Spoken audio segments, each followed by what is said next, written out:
Good. Yeah, allegedly. So look, I mean, it's sort of a big mystery what you've been up to. We keep on hearing like, oh, Dana's trying to angle for you versus Khabib. Are you officially retired right now, or do you have any sort of plan to compete again? Man, I retired like 2 years ago, and we tried to organize a fight with Khabib. The UFC were really categoric with their answer. They said, no, we have other plan for Khabib.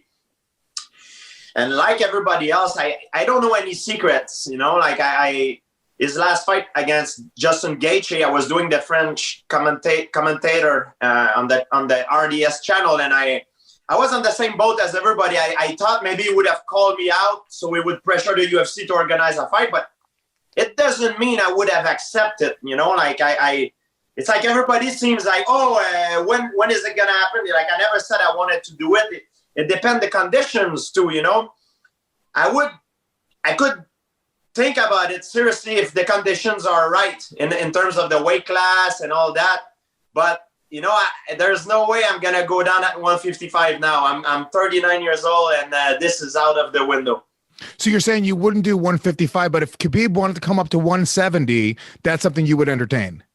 I think one thing in mixed martial art, one of the problems in our sport is sometimes the weight cut.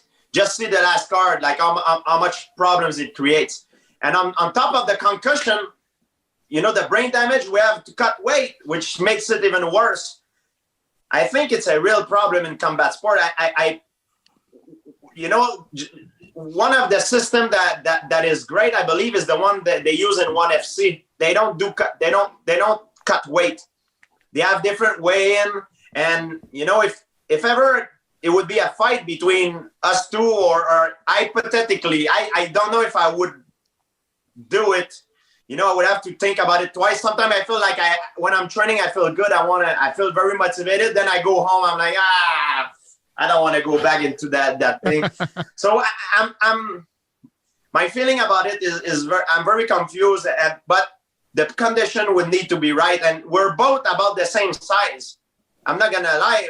Look, I wake up in the morning, I'm about 183 pounds, I'm sure he's about the same weight as me, if not probably bigger. So I think the weight class, if you want to make it like a fight, it's like a novelty fight, a super fight. It's you need to stipulate a rule, maybe no weight class, or maybe you cannot be more than 3% different in terms of weight. Like I don't know, but there's ways to do it. You don't have to cut weight and damage yourself to do something like that.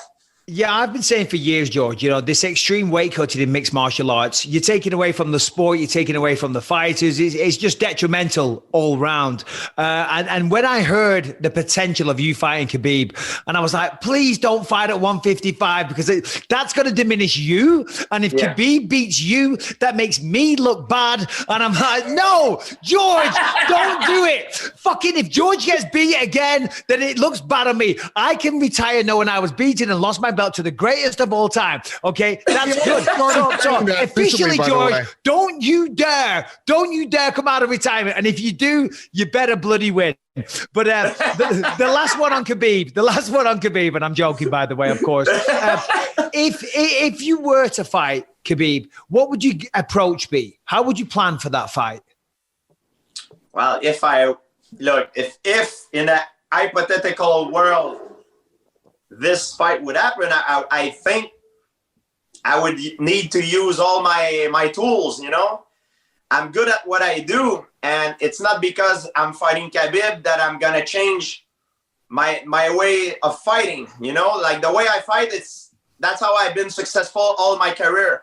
I think the mistake that a lot of guys are doing when they fight Khabib is they change their way they're fighting. Because Khabib is very known to be probably the best wrestler in the sport. So I'm good with the takedown to mix it up. It's not because I'm fighting Khabib that I'm not going to mix it up with him. If I have a chance to put him down, I'm going to try to put him down, and I believe in my chance of putting him down. And I'm confident in myself. So I think confidence it's a very important piece of the puzzle in MMA to be successful. And I believe a lot of guys, when they fight a legend fighter status, part of that confidence and their skill goes out the window. And that's one of the mistakes I will not do. And because I know Khabib will not do it against myself, so I won't do it against him either. So both you guys are retired then. So, and this is the last one. I'm sorry, I just thought of this though. But if you're both retired, what about like a demonstration grappling match, like a submission grappling? Because, ultimately with you guys, I mean, you're a very good striker, but Khabib's a wrestler and you've always had great grappling. And I think whoever would win a grappling match between you two would, that would signify, who might win an MMA fight. So is that something that we might see in the future? I don't know if I agree with this, Michael, because I'm not the best wrestler in pure wrestling. I train with guys that are like Olympic level wrestling, and I can hang there, but they're superior than I am in their sport. Same thing in boxing. When I box, I spar a few world champion, and I can hang there for 3-4 rounds, when after 3-4 rounds, they're way more, they're more efficient than I am at their game, so I get tired faster than them. The same thing in wrestling, same thing in jiu-jitsu, same thing in everything. So if we do, like a submission grappling, I don't think it will be a real reflection of how the fight might go, because my strength is to mix it up with strike. A lot of people, they say, oh, George is a great wrestler. That's how he put his opponent down. But actually, my entry, my capacity of closing the distance, I believe I got this from karate. And I started karate when I was at a very young age. Some karate guys use it, like Lyoto Machida, they use it to strike. Same thing with, what his name? The Australian guy, Whitaker. Robert Whitaker. But I use it to take my opponent down. So it's just depend on how you use to close the distance. You know what I mean? So yeah.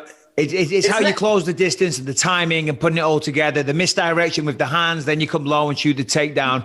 I don't know if I don't say I will not be interested of doing something like this. It's just I think it's very different than a real fight. There's guys I train with in jiu-jitsu. They're unbelievable in submission grappling. But put them in an MMA fight, it's a total ball game. It's a total other ball game.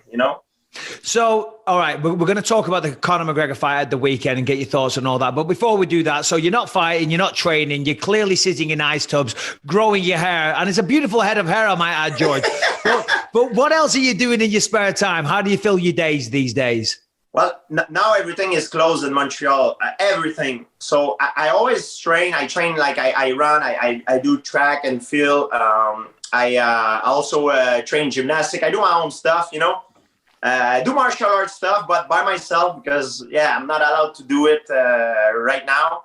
Of course, as soon as gyms will reopen, I will be back in the gym. Not because I have a fight coming up, because I love training martial art. That's what I do. And right now I have a lot of class, like acting class. I have like audition class. I have a theater class for the camera, English classes as well. So a lot of these are made in like a Zoom session and stuff like that. So that's how I keep myself busy these days. We talk about this a lot, sort of like the greatest of all time conversation. And you're somebody, you've accomplished it all, right? 2 weight division champion, you've beaten everybody that's ever been put in front of you. You avenged any loss that you've ever had. And we had this conversation about Khabib a couple weeks ago, but do you have that itch to compete and to win and to go and to prove yourself anymore? Or have you done it all? Sometimes it's a mixed feeling. It's very hard to explain. I think Michael could relate to that because he competed as a professional fighter, but it's very hard to explain it to someone who never compete. When I'm training in the gym, like when I spar with the young guys that are getting ready for fights, I still get it. I'm still, I feel I'm still in my prime, because my knowledge increases, but perhaps my physicality slowly will at one point start to diminish. So I still feel I'm on the top of my game and I feel very confident. And because of that, if you would ask me the question, hey, right after a training session, I would say, yeah, I want to fight again. I want to compete again. But then after I go home and I'm thinking about all that nonsense and I'm like, man, do I really need this shit in my life? Sorry to say it, but man, because it's a lot of drama, a lot of stress. And I'm going to tell the truth, Michael, I might be different than most of fighters, but I never like to fight. I like to win. I like the advantage that a win will give you as a human being, the freedom, the money, the wealth, the access of things that most people don't have. When I was younger, like the girls and all that, all that stuff, it's a dream life that only a few people can dream of to have. And I did it, and I felt very privileged to have the chance to do that. But now it's like, I feel a little bit like a kid that play with the toys. And after a few years, he's tired of playing with the same toys. He's like, man, I'm done with this thing. You know what I mean? So when I compete, if you would ask me the question when I compete, I still feel like it. But when I go home, I'm like, hell no. So it's very hard to explain, man. And if the UFC would want me back, it's not me that would go and try to beg for a fight. Hey, please, can I come back? Oh, okay. And they're going to lowball the shit out of me. Like, it would be the most stupid thing I can do, And you understand that as a fighter. If they have an offer to make to me, an offer I cannot refuse, they know where to reach me. So I hear